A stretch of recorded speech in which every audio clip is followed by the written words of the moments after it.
Well, it's early signing day. We have a look at the new frogs for the first time in the 2025 class. We'll break it down next here on Locked On Horned Frogs. It's your team every day.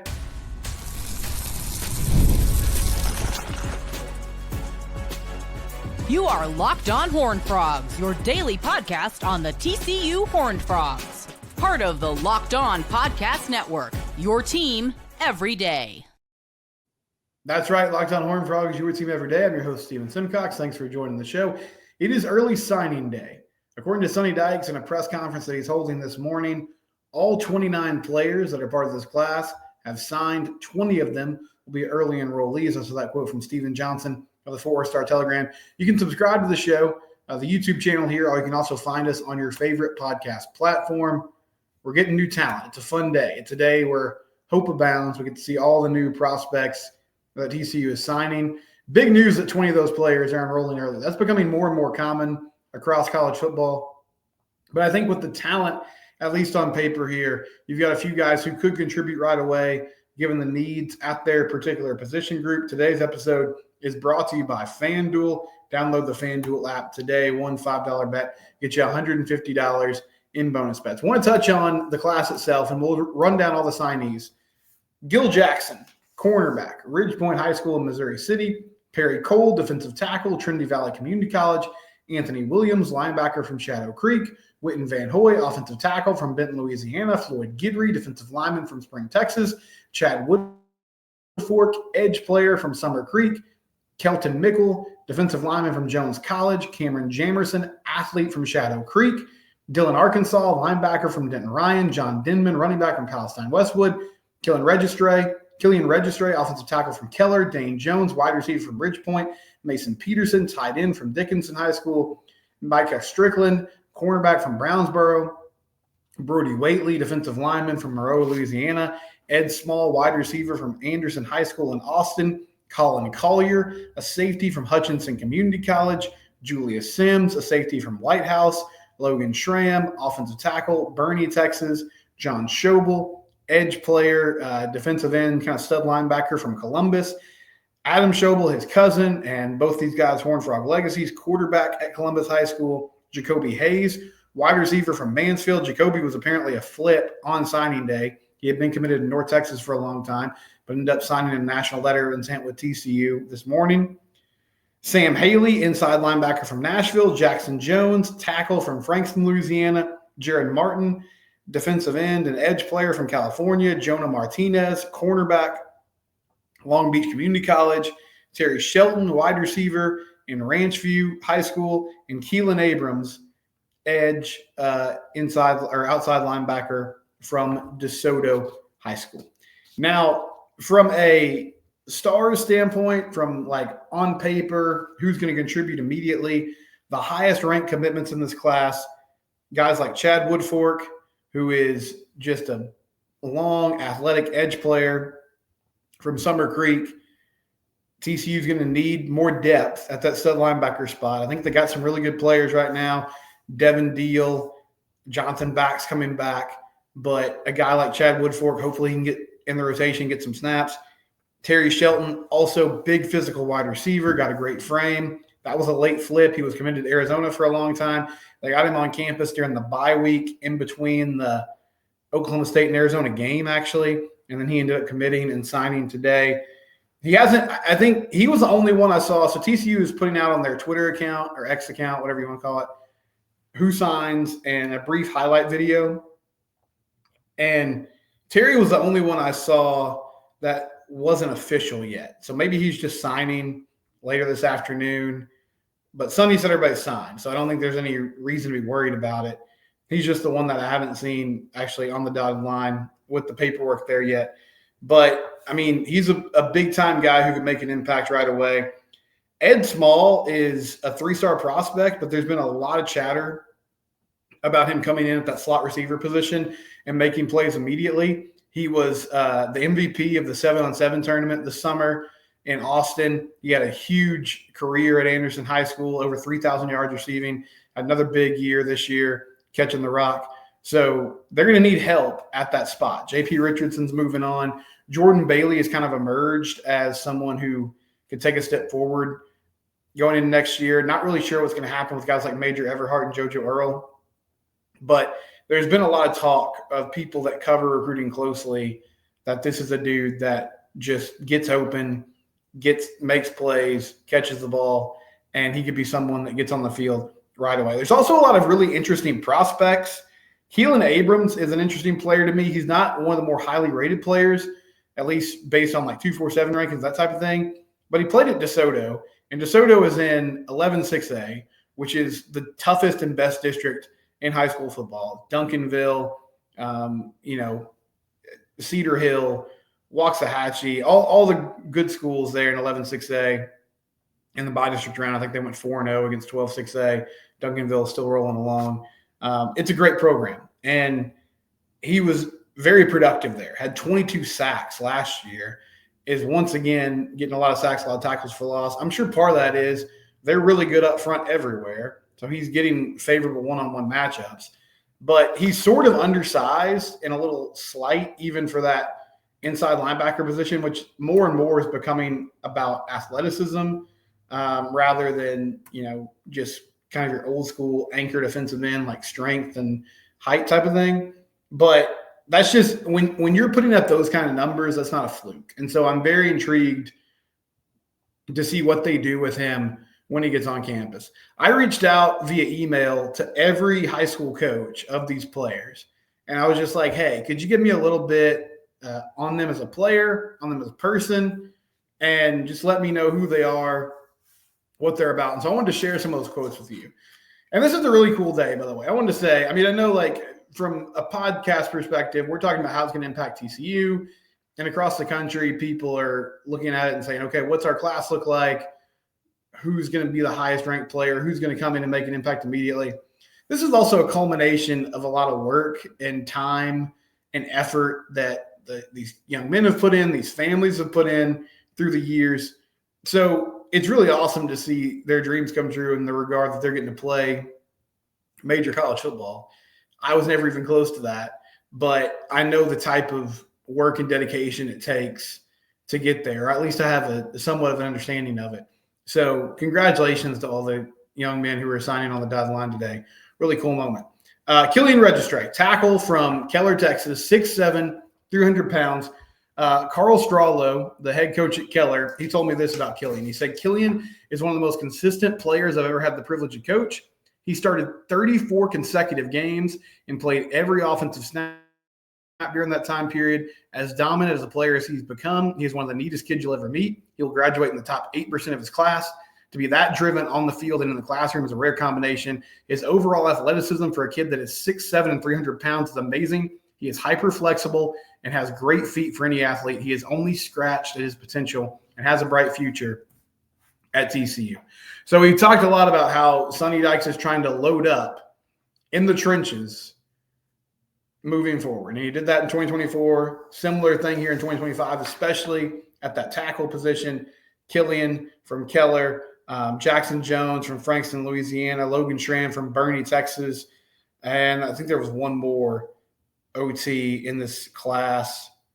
Maybe that's it. But still, 3 or 4 guys that are going to be anchor players on the edge of the offense and trying to protect Josh Hoover and Haas Haney eventually. So some really cool things here. Very consistent, was able to stay healthy, started 34 consecutive games. I saw he was also a goalkeeper on the soccer team, which is a rare combination. Very smart, as Coach Strawlow said, and just great size. Already 6'7", 300 pounds. They're going to add on to that just from a strength perspective when he gets on campus. But you're talking about someone physically who is ready to rock and roll immediately when he steps in there and gets to work with Kaz Kazadi and his coaching staff, which is going to be awesome to see. Great athleticism, and his coach thinks he's only scratched the surface of his potential as a player. So he feels like there's a lot of room for growth and potential with the athleticism that he displays. And it's just very rare to find somebody at that size who can move well. So when we talk about somebody who's got good feet for any athlete and is able to be flexible and stay healthy, those are all green flags when we're discussing how to evaluate and how to find a prospect at the offensive tackle position.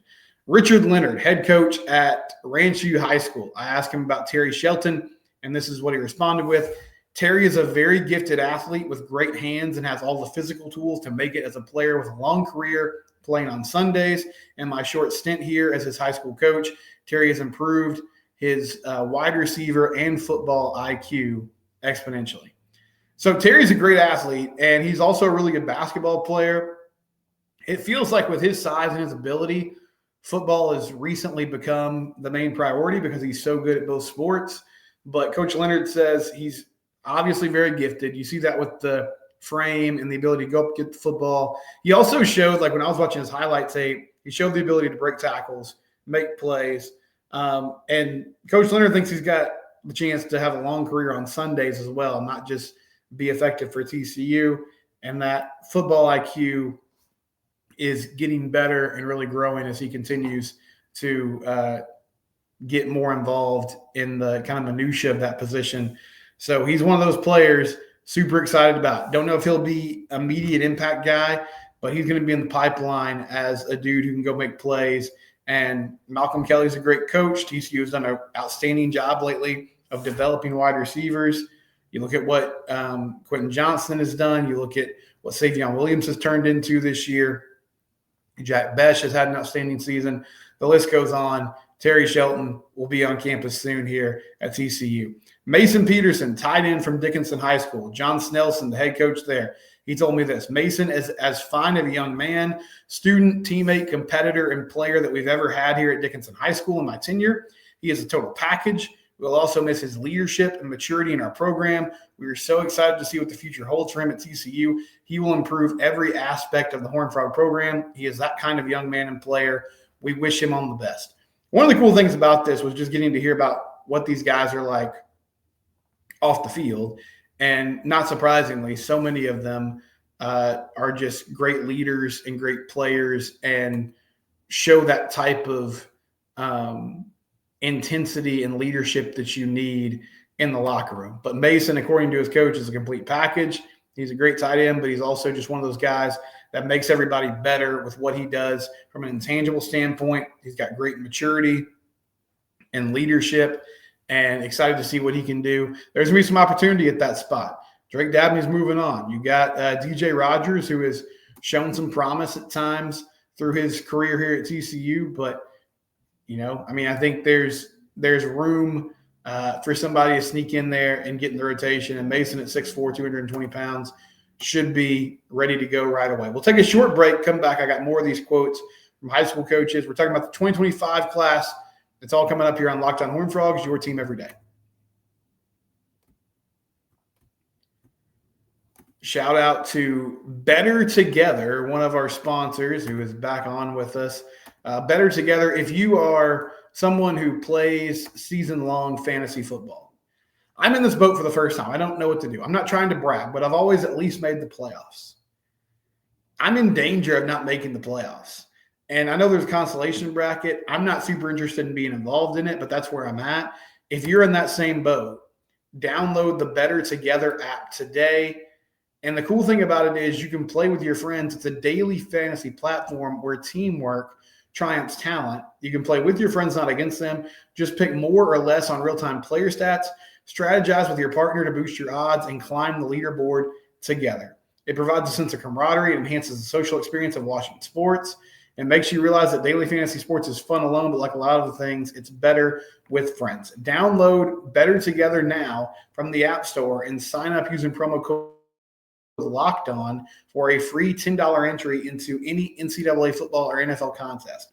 Play with me in the Locked On CFB Saturday Games contest Saturday. Remember that code is Locked On because winning alone is fun, but it's better when you do it with friends. It's better together. Sharing some of these thoughts from high school coaches on some of the players that TCU signed today in the 2025 class.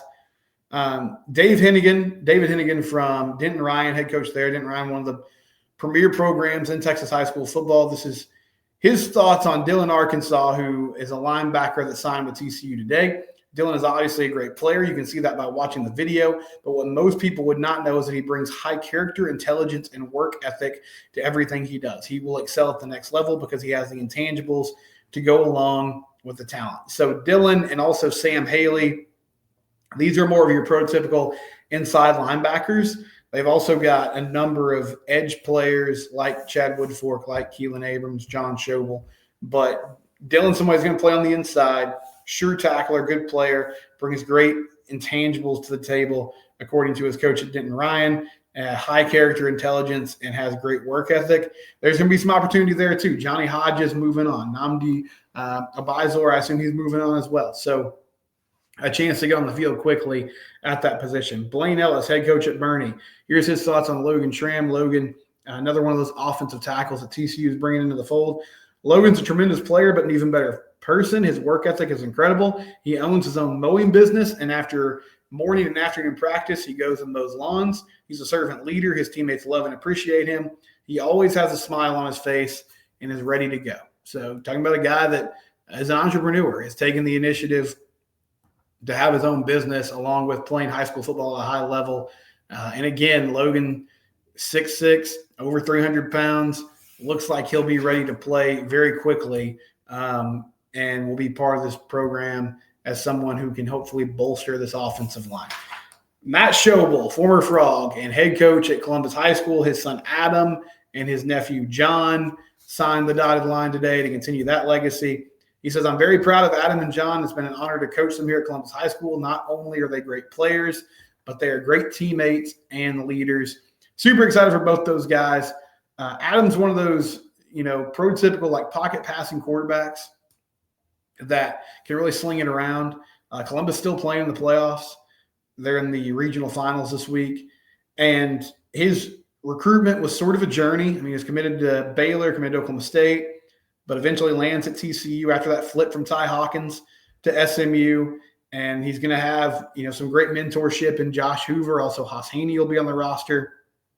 And then John, it shows some juice as someone who can come off the edge at defensive end and get tackles for loss, get sacks.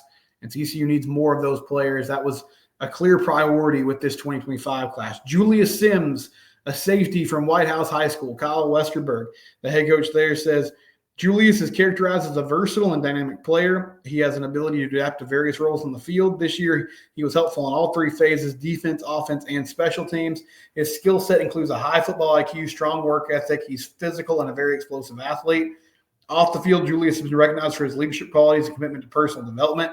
He fosters a positive team environment and is dedicated to mentoring younger players, showcasing his belief in teamwork and community. Julius Sims, safety. He's one of those guys that is coming on board in the 2025 class. He had a Michigan offer, which is pretty awesome because they know how to evaluate and find defensive talent for sure. And a versatile player, helped in all three phases at White House High School this year, offense, defense, and special teams, which you would expect at a smaller school for a guy who's going to play Power 4 football. And at safety, kind of an exodus. I'll talk about another guy who left yesterday here in a minute, but Jamel Johnson, one of the starters, he's gone. I think TCU is going to go in the portal to find some of that production and replace some of it, but also some opportunities for some of these young players as well. Tyrone Green, coach at Shadow Creek High School. He's got two players that signed with the Frogs today. Anthony Williams, linebacker, and Cameron Jamerson, who's a DB, listed as an athlete. I assume he'll be in the defensive backfield when he gets to TCU. He said about Anthony Williams, he's a super great kid on the field and off the field, very athletic, long, has tremendous upside, and brings so much leadership to the team. He's a hard worker and a very coachable kid. TCU has got a gym. And then on Cameron Jamerson, said very similar kid, being high character and hardworking, long, athletic, and has really good ball skills at the corner position. Cameron is a silent leader, but his work ethic will garner the respect of all his teammates. Can't teach ball skills. That's one of those things as a DB, you either have it or you don't, and it's awesome that Cameron is coming on board as a guy who can make plays on the football, because that's something that TCU is sorely lacking this year, the ability to force turnovers. Got better in the second half of the season, but especially in the first half of the season, it was an issue. So thank you to those high school coaches who chimed in and shared those things with me. One more note, Jacoby Hayes, the wide receiver from Mansfield, he was committed to North Texas for a long time. He flipped today and ended up signing with the Frogs. So that was kind of the big surprise or the big addition that they made. and he joins Ed Small, Terry Shelton, and Dane Jones as the receivers in this class. Great speed coming out of Mansfield. He's the type of guy that can take it to the house every time he touches the ball. So that's what TCU is kind of banking on, that potential as someone who can be an explosive player. And they've had great success through the years with speedy wide receivers. We'll come back. I have a note on the transfer portal, and then we'll get to some of your thoughts. It's Locked On Horned Frogs, your team every day. FanDuel, it's where the game starts. Download the FanDuel app today or go to FanDuel.com. One $5 bet gets you $150 in bonus bets. You got to win that $5 bet, but you put it down, you win that bet, you get $150 in bonus bets. FanDuel.com or the FanDuel app. FanDuel, they make it simple for you. It's where the game starts. NFL, NBA, Mavericks in the driver's seat for the wild card in the in-season tournament, the NBA Cup. Great time to be a sports fan. College basketball in full swing as well. Check out FanDuel today. Download the FanDuel app or go to FanDuel.com. All right, so before we go here, yesterday I talked about Jamel Johnson, safety who was hitting the transfer portal. And I said it was a big loss because it is. I mean, he was a starter this year in 11 of the 12 games. He's had 90 tackles in his career at TCU. He's been pretty solid in coverage. He's done a nice job coming up and making plays in run support.